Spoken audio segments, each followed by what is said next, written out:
नमस्कार दोस्तों, आपका अपने पसंदीदा चैनल में स्वागत है। यहाँ आपको ऐसी मजेदार कहानियां मिलेंगी जिन्हें पढ़कर आप अपनी हंसी नहीं रोक पाएंगे। तो चलिए शुरू करते हैं आज की कहानी।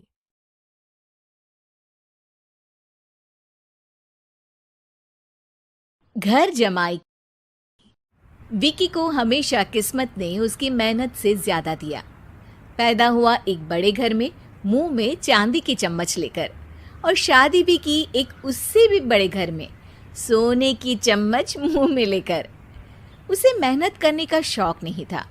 एक शौक था, वो भी घटिया शायरी करने का। उसकी हर बात शायराना ही होती थी। जैसे कि एक दिन, दूर से देखा तो चांद पे दाग था, दूर से देखा तो चांद पे दाग था, पास से देखा साबुन का छाग था। ठोको ताली। अरे ऐसी शायरी करोगे तो ताली तो पता नहीं, कोई तुमको ही ठोक देगा। शायरी वो बिल्ली है जो किसी का भी रास्ता रोक दे, और क्या मैं किल हूं जो कोई मुझे ठोक दे। मुझे तो आपसे बात ही नहीं करनी। मैं निकला था गाड़ी लेके, लेकिन दौड़ के जा रहा हूँ। मेरी शायरी कोई नहीं सुनता, मैं घर छोड़ के जा रहा हूँ। धीरे बोलिए जी, मम्मी पापा को पता चल जाएगा तो तुमको सच में तुम्हारे मायके भेज देंगे। सस्ते साबुन से मेरी कॉलर चमकी नहीं, सच में चला जाऊंगा, मेरी बात कोई धमकी नहीं। अगर शायरी ही सुनानी है तो सुनाओ, लेकिन कोई काम धंधा भी तो करो। मेरे पिताजी के पास बहुत पैसा है, तो घर जमाई बन के खा रहे हो, और कल जा रहे हो ना अपने मायके, तो आज ही चले जाओ मेरी बला से। हमें तो अपनों ने लूटा, गैरों में कहाँ दम था हमें। अरे चुप हो जाओ, तुमको मिर्जा गालिब की कसम।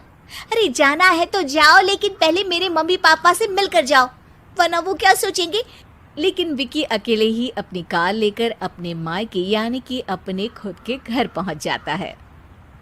अरे बेटा, तू अचानक, बहू कैसी है? अरे माँ, बहू तो बिल्कुल बदल गई है, मुर्गी हाथ से निकल गई है। अरे क्या हुआ बेटा? उसकी आती नहीं है, मेरी जाती नहीं है। मैं करता हूँ शायरी, उसे भाती नहीं है। मेरे पास उसका फोन आया था बेटा, सही कह रही है वो। तुमको काम करना चाहिए, तभी तो इज्जत मिलेगी। घर जमाई बनके सास ससुर के पैसों पर कब तक ऐश उड़ाते रहोगे?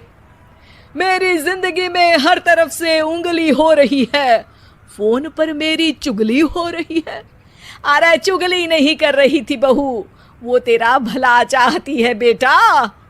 सूखे हुए कपड़े को भी गीला कह रहे हैं लोग, चुगली करने को मेरा भला कह रहे हैं लोग। ठोको ताली। ये सुन के माँ अपने हाथ से अपना सर पीट लेती है। अरे माँ, ताली की जगह माथा क्यों ठोक रही हो? बेटा तू ना आराम कर, तेरे पिताजी भी आने वाले हैं, खाना लगा देती हूँ। विकी अपने घर भी दिन भर टीवी देखता है, तरह तरह का खाना खाता है, दोपहर तक सोता है, चाय पीता है, वीडियो गेम खेलता है, बस काम करने नहीं जाता। घर में नौकर चाकर है तो बिस्तर से हिलने तक की जरूरत नहीं पड़ती। कई बार तो विकी अपने नौकरों को बिठाकर शायरी सुनाता रहता। कब जाओगे बेटा? अरे कैसी बात कर रहे हैं डैडी, क्या आप मेरे फादर नहीं? आप मुझे भगाना चाहते हैं क्या? ये मेरा घर नहीं। अरे नहीं बेटा, तुम्हारा ही घर है। हम तो चाहते थे कि तुम यहीं रहो और मेरा काम आगे बढ़ाओ, लेकिन तुम ही चले गए घर जमाई बनने।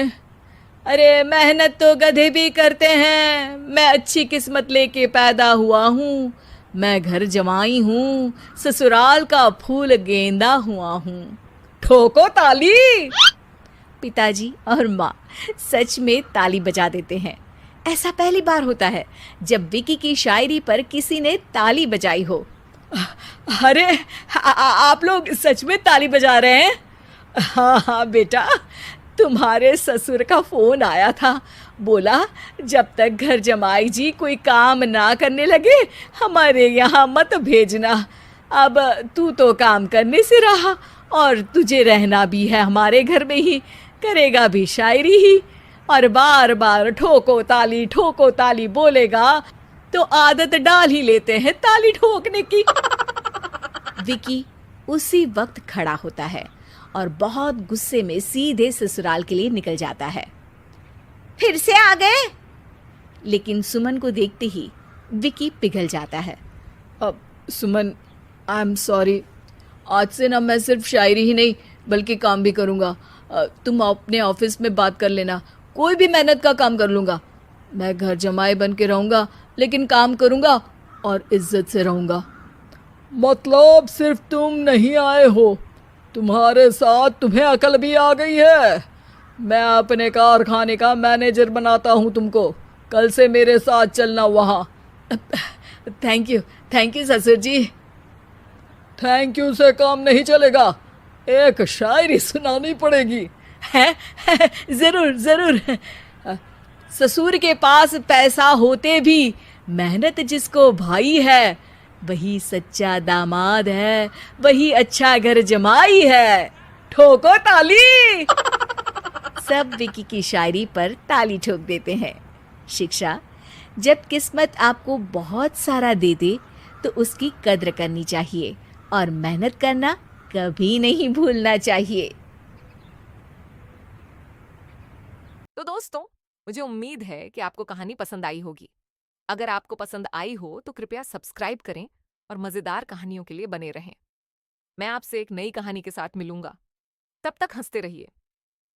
अलविदा।